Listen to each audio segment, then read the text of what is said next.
Assalamualaikum warahmatullahi wabarakatuh. Sahabat-sahabatku yang dirahmati Allah Subhanahu wa taala. Berbicara tentang distribusi daging kurban. Dari banyak riwayat sudah dijelaskan bahwa daging kurban itu setidaknya kita klasifikasi menjadi 3. Yang pertama, sepertiga itu dikonsumsi oleh atau diberikan kepada sahibul kurban dan keluarganya. Orang yang berkurban dan keluarganya, itu sepertiga dari daging kurban.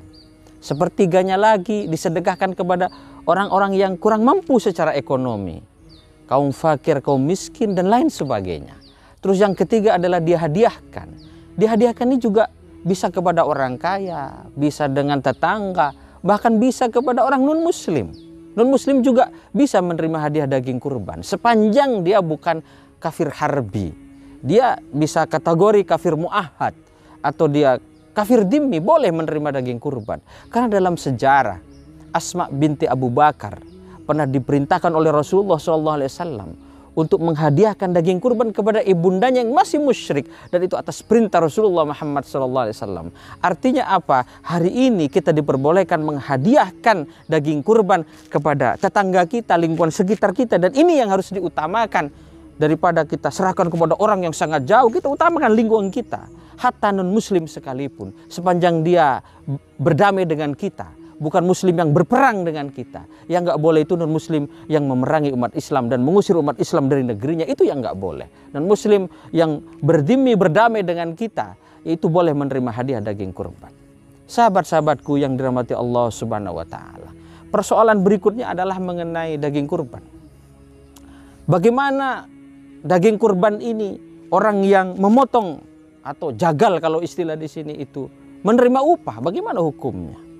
Hukumnya nggak boleh, hukumnya haram, nggak boleh. Jadi daging kurban itu satu problematika yang berkembang, itu satu adalah kalau dibentuk kepanitiaan atau dipanggilin tukang jagal, itu tidak boleh menerima upah dalam bentuk daging kurban. Misalkan diberi hatinya, misalkan diberi kepala sapinya, itu nggak boleh.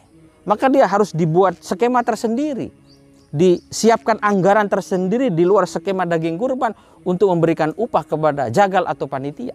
Tapi kalau bentuknya hadiah daging itu boleh, tapi dia berupa jasa, balas jasa atau upah atau ujroh, itu nggak boleh, karena itu namanya sudah transaksi. Tapi kalau dia sebagai hadiah, itu juga boleh. Terus kemudian problematika yang berikutnya adalah boleh nggak kulitnya itu dijual misalnya. Karena ini juga problem. Banyak penerima daging kurban ini nggak bisa mengolah kulit. Terus bagaimana solusinya gitu? Sohibul kurban nggak boleh menjual kulit. Hukumnya haram. Panitia juga haram menjual kulit. Kenapa haram?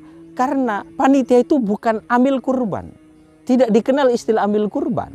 Karena panitia itu wakil dari sohibul kurban. Beda dengan amil zakat yang punya hak terhadap harta zakat. Tapi kalau amil kurban tidak punya hak terhadap daging kurban itu, karena dia hanya wakil dari sohibul kurban. Maka kemudian hadiahkan dulu kulit kurban itu, terus kemudian pihak ketiga yang menerima hadiah ini sudah boleh menjualnya. Yang penting dia lepas dulu dari sohibul kurban dan panitia yang menjadi wakil daripada sohibul kurban. Atau orang-orang yang tidak mampu kita panggil, oleh panitia dipanggil, dagingnya kemudian dikumpulkan. Kemudian panitia berbicara kepada orang-orang yang tidak mampu ini, bapak-bapak, ibu-ibu, ini daging ini kita peruntukkan untuk bapak ibu sekalian, silakan kalau mau diolah. Kalau seandainya tidak mau diolah, kita siapkan pembelinya. Terus kemudian duitnya diserahkan kepada mereka. Maka panitia yang bertindak seperti ini tidak mewakili sohibul kurban, tapi mewakili para pihak yang kurang beruntung secara ekonomi ini, yang berhak menerima sedekah dari daging kurban tersebut.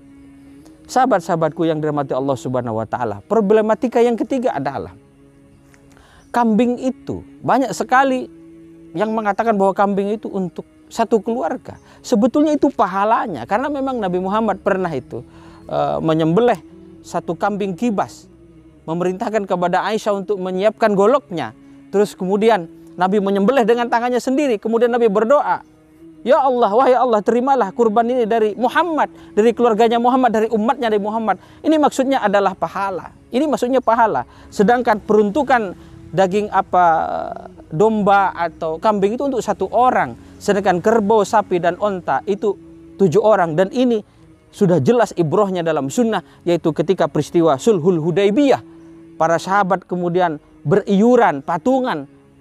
7 orang membeli seekor unta, 7 orang membeli seekor sapi. Ini contohnya jelas dalam sejarah bahwa unta, kerbau, sapi untuk 7 orang, sedangkan domba dan kambing untuk 1 orang. Tapi pahalanya boleh kita peruntukkan untuk seluruh keluarga kita, baik yang hidup maupun yang sudah meninggal dunia.